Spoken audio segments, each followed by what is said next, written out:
Hello everyone, today we're going to be discussing the relative theory of money, a new monetary theory for the 21st century. But before we do that, we have to go over the current system and address what is money. There are traditionally three criteria for identifying what qualifies as money. The first one, store of value, just means that if you take whatever form of money you have and you put it under your mattress for 50 years, it should be able to buy you approximately the same amount of goods and services, equivalent amount of goods and services. So, very basic ones like bread or things like that can be counted, but perhaps not very advanced technological products because they tend to disappear or new ones emerge. A means of exchange, which means that you have a pretty good certainty that when you go to a store, your money will be accepted and traded for goods and services.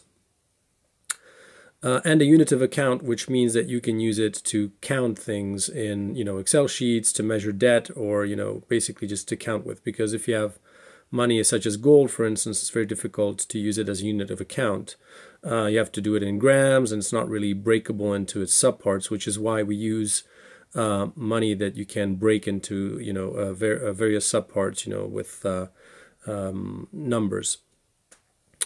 So let's take a quick look how the current money system works in a very simplified way, of course, because we don't have time to go into details. So let's assume we have three producers of goods and services, and they already have everything they need. They already have, like, this one has 5 corn, this one has 5 fish, this one has 5 breads. But there's no money in the economy. And they can't do barter because they want to trade in a circle. So basically this one wants to buy fish, this one wants to buy bread, and this one wants to buy corn. So they can't really use barter. So if there's no money in the economy, what you do is, that's when you require the services of a banker. Now, of course, in the current system, it's not like money is created out of thin air. You have to have some kind of a monetary base, as it's called, on top of which you can create debt. But let's assume that it's all debt.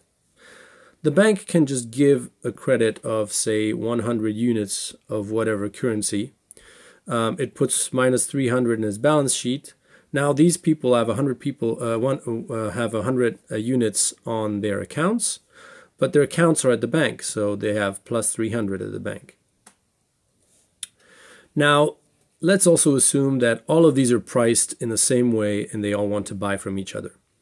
Let's say that the price of a fish is 10, the price of a bread is 10, and the price of one corn is 10, just for simplifying purposes. Basically, there's just 50 that goes around, and so they still keep 100. The goods go in a circle, though. And they use the other 50, though, for investment. So this one buys a tractor for 50. Then sells the 5 extra corn that he can produce with that new tractor for 50 and gets 50 back. The arrow's pointing the other way. Let's see. So basically, it's obvious if you take out a loan of 100, you have to work to get back that 100 and repay the debt. So this one has a brand new tractor. I'm a very good drawer. This one has a new fishing boat. And this one has a new oven. So they can each produce plus 5 of each good. Trade with the person that gave them the new goods so they can produce more. And they get 100 back. Now they pay the bank back, and they assume that this gets crossed out. But they forgot that there's interest. So let's say they have to pay 10% interest.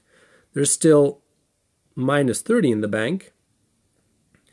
And where does that money come from? I mean, they've each worked. They got the 100 back. They pay it back, but there's interest. The only way it works is if the bank lends them once again some more money. This time it lends 110 to each of these producers. They use the first 10 to pay back the loan and scratch this. And then they use the 100 again as an investment and to trade between each other. And so basically the way this current system works is a rollover of credit into infinity. And in the process, you have economic growth because they have higher production capacity. They can produce more efficiently. They have efficiency gains, productivity gains, all kinds of things. The assets in the economy grow because they can invest in buying a house or things like this. So that's how the current system works. Now, the issue with that is that it's a very, very complex system. You really have to make sure that this is the debt level / money supply,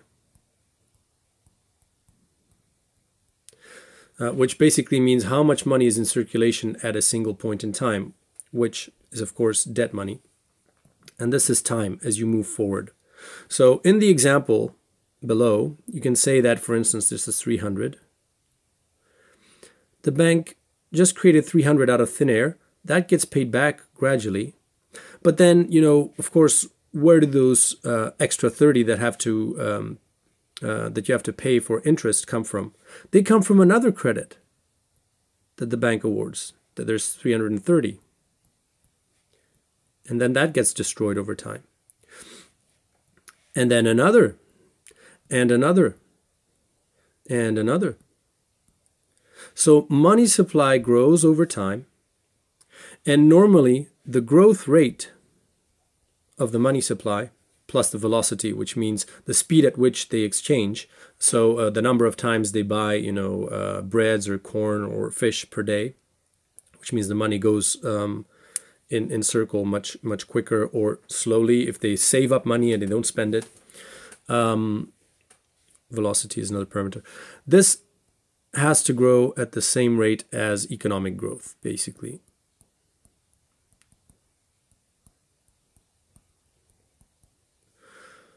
In order to have a sort of a stable economic system. So in this instance, if all goes well, then your debt, to GDP ratio stays the same. It doesn't vary. If there's a downturn, however, and the GDP doesn't grow as fast as the debt, then that's where you have problems. You can have defaults from consumers, individual consumers, or businesses. The economy slows down. The state gets into more debt. There's less confidence on the markets. The interest rate grows. And sometimes you have crises, and then you have a sort of a recession and plenty of different problems. Also, if there's too much money injected into the economy and not enough growth, you can have things like inflation. So too much money chasing too few goods.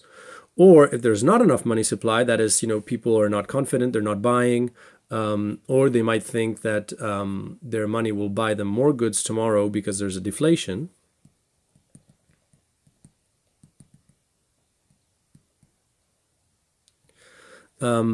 Then you also have big problems.